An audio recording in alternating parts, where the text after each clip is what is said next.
Friends, welcome to Biology Made Easy.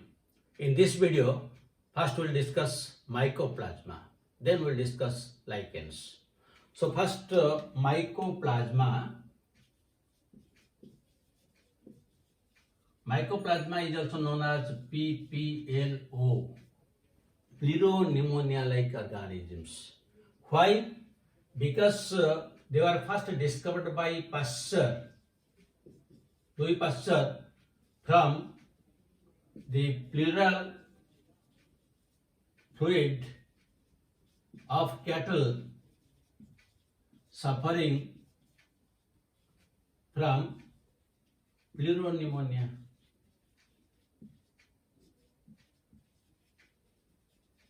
So from this the word PPLO came. Pleuro, that is pleuro, that is the Pasteur named it as, because it comes from the pleural fluid, it is known as PPLO, pneumonia-like organisms. These are also known as mollicutes, and they are completely prokaryotic in organization, and you can tell these are the smallest, simplest organism, simplest organism, and these are completely prokaryotic in nature. They are usually gram-negative type. They may be saprophytes or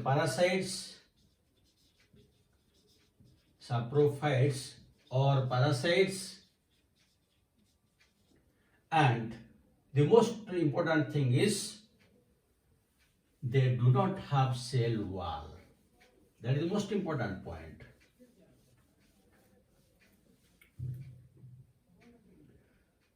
They do not have no cell wall.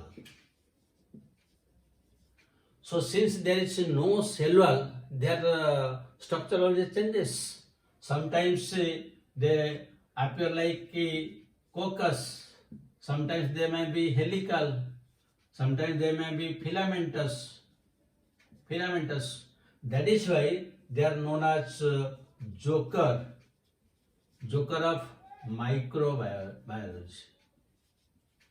Because their shape is always changed, because there is no cell wall. Now if we come to the cell membrane,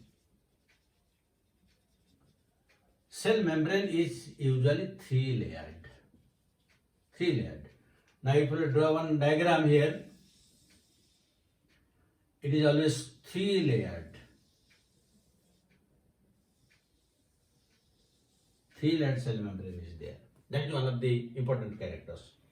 Now within this three-layered structure, you will find the genetic material is DNA. And here the DNA, the next point is the DNA. DNA is single. That means only a single DNA is there. It is linear, long, coiled, and double-stranded. That means there is a single, long, linear, coiled, double-stranded DNA is there. That means how it is present? You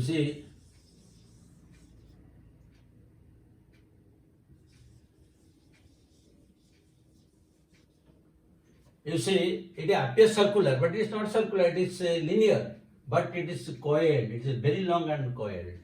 That is very important character of this mycoplasma. And you will find the ribosomes are there. Ribosomes. So the next character is ribosomes, and the ribosomes are 70s.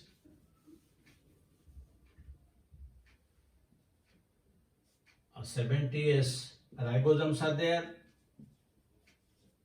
And in addition to that, you will also get some soluble proteins are present. You will get some soluble proteins. These are the soluble proteins. So next point is soluble proteins are present. So this is about the structure of a mycoplasma. It is very simple and the smallest the organism. Then the next point, how it reproduces. In the next point, we will discuss the reproduction. So in the reproduction, you will find it usually reproduces by means of binary fission. This is the common method of reproduction, binary fission. So since it is very simple, its structure is also very simple, its reproduction is very simple. Now next, it causes some diseases, particularly in human beings. So human diseases. One is Mycoplasma huminis. This usually causes pneumonia.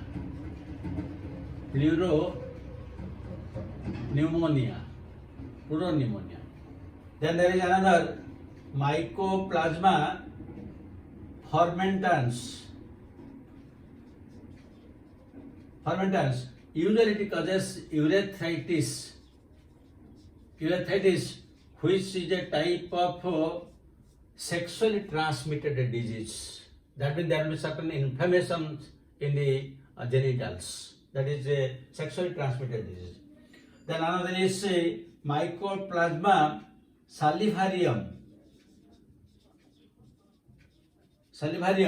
and usually it causes abortion of pregnancy. So they cause very serious disease in case of human beings. Next point. Usually the mycoplasma are resistant to penicillin.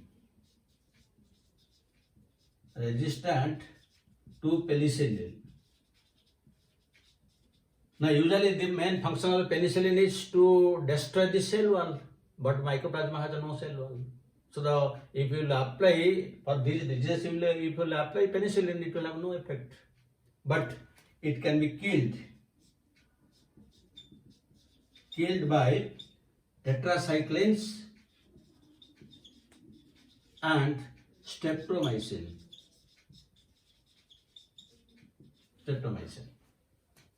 So this is all about the mycoplasma. Then next we'll discuss lichens.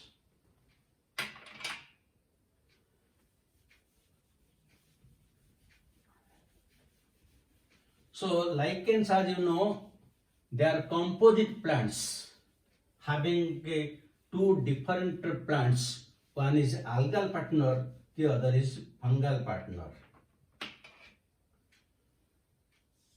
Lichens. These are composite plants having two combination of two different types of plants. So one is algae, the other is fungi. You can call it as a phycobiont. Phyco means algae. Phycobiont, and you can call this as a mycobiont. Myco means fungi. Now, what is the role played by these two? You know that algae is autotrophic, green, photosynthetic, so it prepares food. It takes food itself and also supplies to the fungi because fungi is heterotrophic. But what is the function of fungi? Fungi gives protection to the algae and it can survive in even extreme conditions. So when both of them combine together and they are mutually benefited by each other, they can survive in extreme conditions. So that is their role. That means they are in a symbiotic relationship.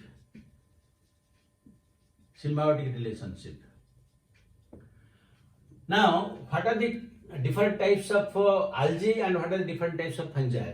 Usually from this algae, it may be blue-green algae. Though now the blue-green algae has been included in cyanobacteria, but still it is there because it takes part in the formation of lichens, and it may be green algae. That means anyone can take part. Similarly, here it may be ascomycetes or it may be basidiomycetes. That means any one of this can combine with any one of that to give rise to the composite plant with the lichen.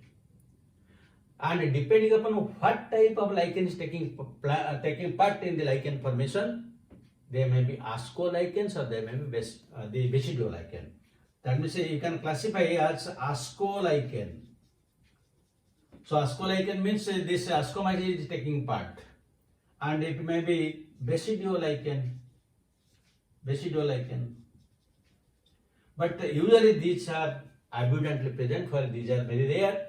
Here the example is only, you can take the case of cora, but here you can take the case of cladonia, osnia, then you can take parmelia. These are the common type of lichens and they are all ascolichens. So this is depending upon which one takes part. But depending upon their thallus structure, there are three types. That is crustolichen, foliolichen and fruticose lichen.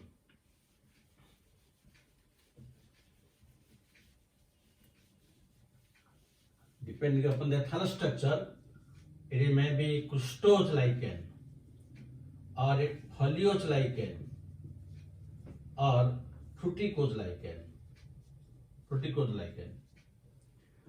So usually crustolichen is most primitive and it can survive even on bare rocks or backs of trees where there is no other organism.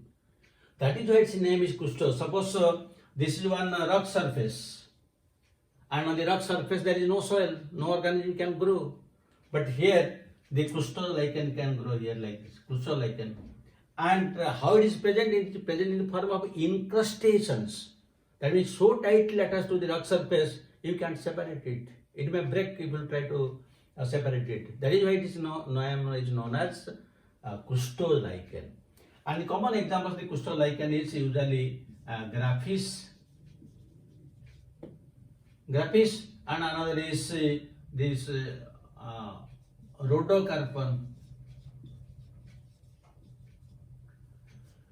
Then the foliose lichen is slightly advanced than the crustose lichen.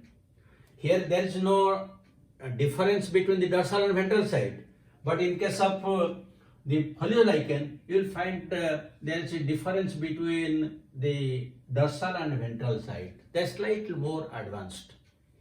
And after crustose lichen grows, once it forms some soil, then only the foliose lichen can grow. Directly it cannot grow on the rock surface. And some of the examples you can take, that is parmelia, and also you can take the example of that is peltigera.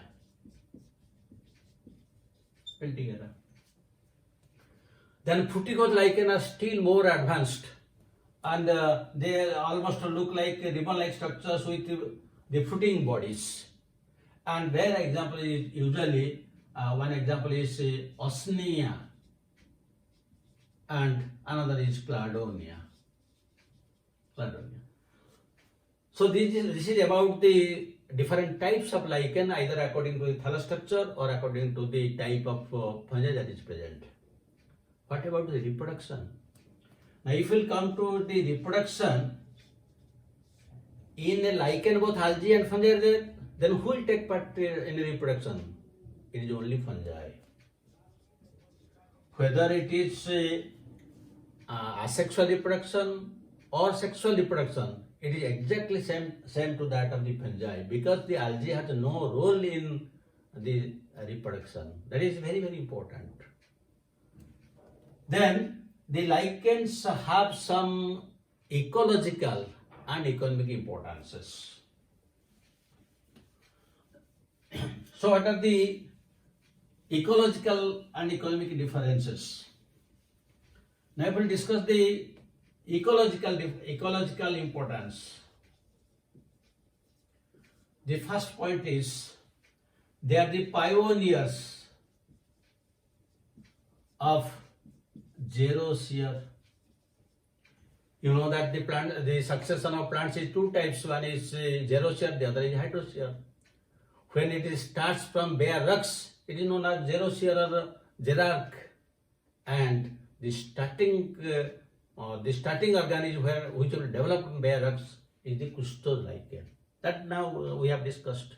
So they are the pioneers of plant succession. That is a xerosphere, or you can write the plant succession. The second important point is they are very sensitive to sulfur dioxide gas. And sulfur dioxide gas is evolved from different industries and it causes pollution. That means the lichens are very sensitive to pollution. Wherever there is pollution, wherever there is more amount of sulfur dioxide, they will not survive. That means whether one area is polluted or not, you can know it whether lichens are present or not. If lichens are not present in that area, that is polluted. If lichens are present, then that area is not polluted. That is why they are abundantly found in the barks of trees, rock surface in forests, not in the industrial cities, because they are very sensitive. And the third ecological difference is sometimes they cause forest fire. Because the osnea, which is a type of the fruticose lichen, that is highly inflammable and it can catch fire from a distance. So when the laborers or workers go to the forest, if they throw some sort of fire, and if that osnea is there, that will catch fire from a distance and it may cause the forest fire. All forest fires are not man-made. Some of the forest fires are also naturally. It is because of the presence of these lichens. So these are the ecological. Now if we come to the economic importance. Among economic importance, one is the reindeer moss. Reindeer moss. That means the moss is eaten by the reindeer in the polar areas. And here the example is cladonia. Similarly, Iceland moss. Iceland moss is eaten by human beings in Iceland. And here the common example is Citraria. And also it plays some role in antibiotics.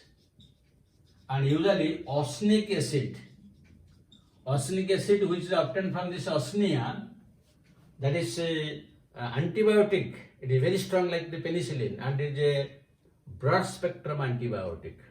These are the three important economic points, but still they have also some role in the brewing industry, and they also responsible for this preparation of litmus paper. But these are some of the very important points. So with this, the lichen is complete. Again, we will meet in another video, and I hope you have a clear understanding. God bless you. Have a good day.